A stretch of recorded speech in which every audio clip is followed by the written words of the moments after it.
Conte et raconte le chat botté.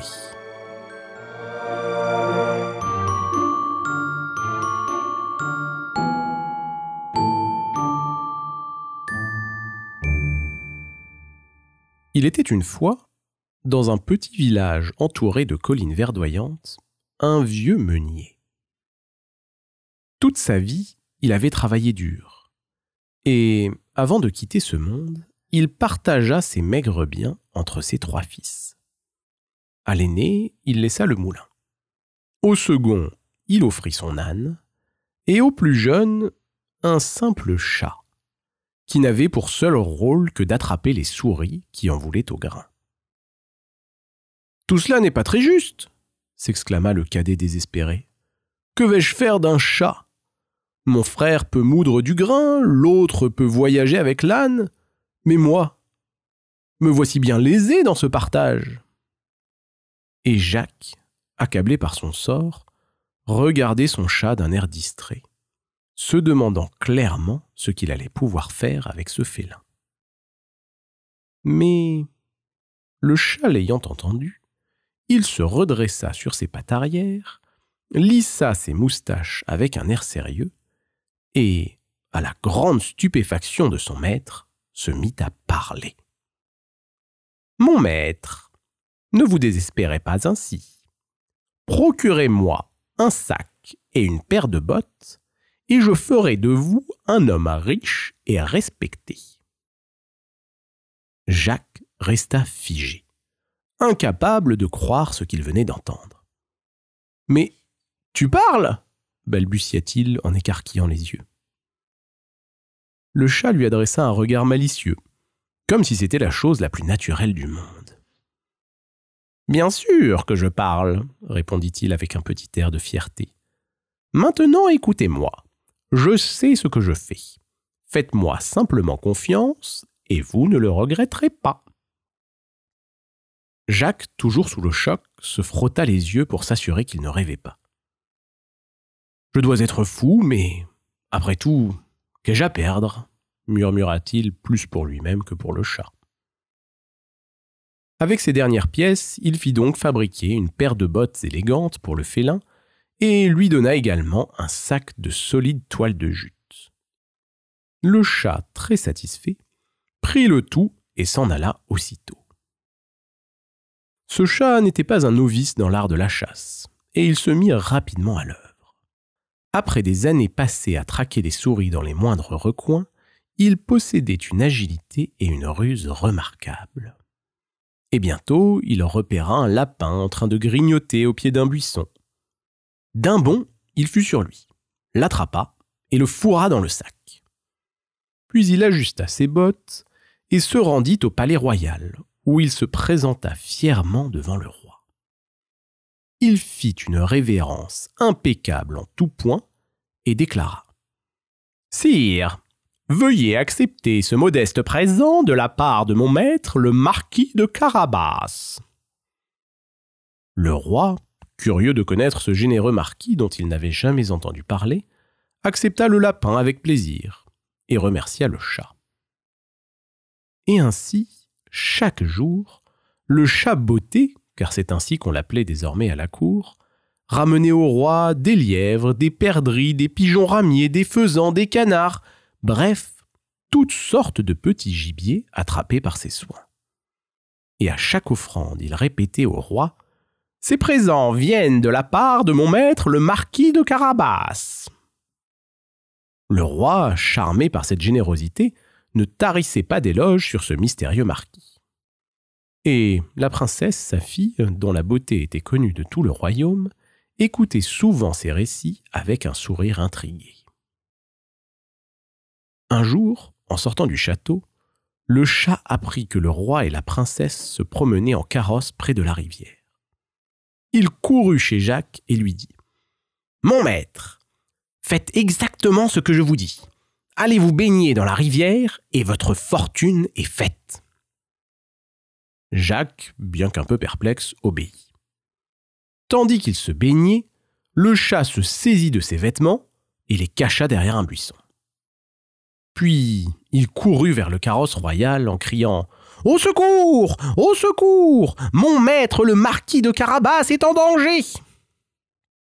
Le roi, intrigué par cette agitation, et se souvenant de tous les présents du dit marquis, ordonna qu'on arrête le carrosse. « Que se passe-t-il » demanda-t-il. « Mon maître, le marquis de Carabas, a été attaqué, et ses vêtements lui ont été dérobés, » affirma le chat. Alors, le roi ordonna à ses serviteurs d'apporter de riches vêtements à ce marquis en détresse. Et quand Jacques sortit de l'eau, vêtu d'un pourpoint de soie et de bottes resplendissantes, il avait l'air d'un vrai marquis. La princesse le regarda avec admiration. Et Jacques, qui n'était pas insensible à son charme, s'inclina avec une élégance qu'il ne se connaissait pas. Le roi invita alors le prétendu marquis à monter dans le carrosse. Jacques, un peu intimidé, mais suivant les instructions du chat, accepta avec gratitude. Le carrosse s'ébranla et se remit en route. Alors qu'il poursuivait son chemin, le chat se mit à courir à toute vitesse afin de le précéder à travers champs et villages. Sur son chemin, il croisa des paysans en train de faucher du blé. Il leur cria « Si le roi vous demande à qui appartiennent ces terres, répondez que c'est au marquis de Carabas. Sinon, je vous tranche la gorge avec ma griffe la plus acérée. » Les paysans, impressionnés par l'air autoritaire du chat et par sa menace, promirent d'obéir. Bientôt, le carrosse arriva, et le roi, lorsqu'il demanda qui possédait ces terres, s'entendit répondre qu'elles appartenaient au marquis de Carabas. Le roi fut très impressionné par ces terres que possédait le marquis. Il le fut plus encore au village suivant, quand on lui dit que ce village appartenait également au marquis de Carabas. Et ainsi de suite. À chaque village, à chaque champ, les paysans expliquaient au roi que tout cela appartenait au marquis de Carabas. Bien sûr, le chat botté était déjà passé par là, et de promesses en menaces, il avait convaincu toute la contrée de se déclarer appartenant au marquis de Carabas. Et tandis que le carrosse royal avançait sur un chemin bordé de champs dorés et de prairies verdoyantes, tandis que le roi admirait les terres qu'il croyait appartenir au marquis de Carabas, le chat botté, lui, continuait à courir plus vite que le vent, son esprit vif élaborant la dernière étape de son plan. Car voyez-vous, ces terres que le roi contemplait n'appartenaient naturellement pas au marquis de Carabas. Elles faisaient en réalité partie du domaine d'un ogre, un être terrible, connu pour sa richesse, sa méchanceté et auquel les paysans prêtaient des pouvoirs magiques. « Il peut se transformer en ce qu'il veut », affirmait l'un en tremblant. « Et d'un coup de poing, il peut faire tomber un mur, car sa force est surhumaine », ajoutait un autre guère plus rassuré. Le chat botté ne craignait rien. Cet ogre terrible était justement la dernière partie de son plan. Il se rendit donc au château de l'ogre. Avec ses bottes bien cirées et son pelage lustré, il se présenta à la porte comme un invité important, et on l'introduisit auprès de l'ogre. C'était un être immense, et le trône sur lequel il siégeait était haut comme une armoire. Le chat botté s'inclina poliment. « Monseigneur, je viens solliciter votre sagesse pour une affaire de la plus haute importance. » Comme nombre de grands de ce monde, l'ogre était aussi très vaniteux. Il apprécia de voir reconnue sa prétendue sagesse, et il encouragea donc le chat à continuer. « Parle, dit-il, je vais faire mon possible pour t'aider. » Le chat botté poursuivit. « Les villageois affirment que votre magie est usée et que vous ne pouvez plus vous transformer à volonté. J'ai bien essayé de les détromper, mais ils refusent de me croire. » Furieux, l'ogre répondit. « Ces manants osent douter de moi. Bien sûr que je peux encore me transformer. Regarde !» Et dans un éclair aveuglant, il se transforma en un lion gigantesque. Sa crinière dorée semblait embraser la pièce, et son rugissement fit trembler les murs du château. Le chaboté, bien qu'il s'attendît à pareille transformation, joua son rôle à la perfection et bondit en arrière, simulant une peur panique. « Monseigneur, c'est très impressionnant. »« N'est-ce pas ?» s'enorgueillit l'ogre. « Cependant, parmi les paysans qui doutaient de vos pouvoirs, il en est une partie qui acceptait le fait que vous puissiez vous transformer, mais ils pensaient que vous étiez incapable de vous transformer en un petit animal.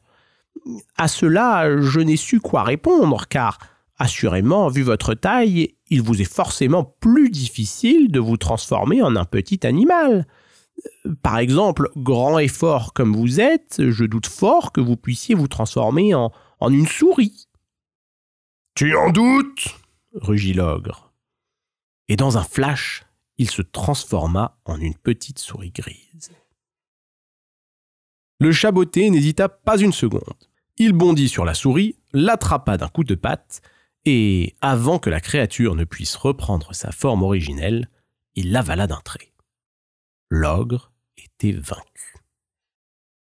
Le château et toutes les richesses qu'il contenait appartenaient désormais au chaboté et à son maître. Notre rusé félin se précipita donc à l'entrée du château et accueillit le carrosse royal qui arrivait à point nommé. Lorsque le roi vit le château, il ouvrit de grands yeux. « Quel endroit magnifique !» s'exclama-t-il. Le chaboté s'inclina profondément. « Bienvenue dans le château de mon maître, le marquis de Carabas, sire. Veuillez entrer et profiter de l'hospitalité qu'il vous offre. » Jacques, qui n'en croyait pas ses yeux, joua le jeu avec autant de grâce qu'il le pouvait. Le roi, impressionné par tant de faste, se disait que ce jeune homme serait un gendre idéal. Et quant à la princesse, elle ne détachait plus ses yeux du jeune marquis, dont la gentillesse et le charme l'avaient conquise. Le banquet qui suivit fut somptueux. Grâce au trésor accumulé par l'ogre, le chaboté put organiser un festin digne des plus grands rois. Il veillait à tout, donnant des ordres aux serviteurs du château comme s'il y avait toujours vécu. Les mets étaient exquis, les coupes débordaient de vin et les rires résonnaient dans la grande salle. À la fin du repas, le roi se tourna vers Jacques avec un sourire bienveillant. « Marquis, vos terres sont prospères, votre château magnifique et votre générosité sans égale. Mais il manque encore une chose à votre bonheur, une épouse. Accepteriez-vous d'épouser ma fille ?»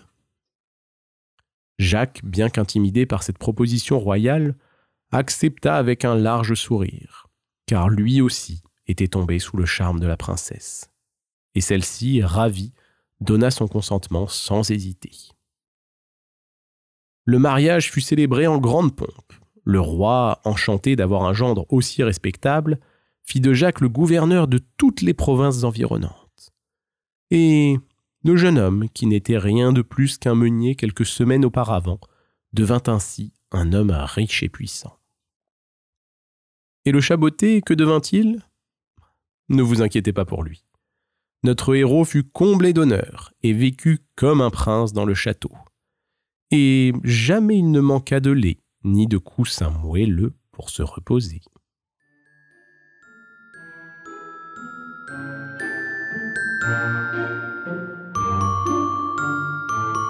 Retrouvez Contes et Racontes sur YouTube et en podcast. Contes et Racontes, préparez votre enfant à la lecture. Des histoires sans illustration pour faire travailler son imagination et un vocabulaire soigné pour apprendre des mots chaque jour.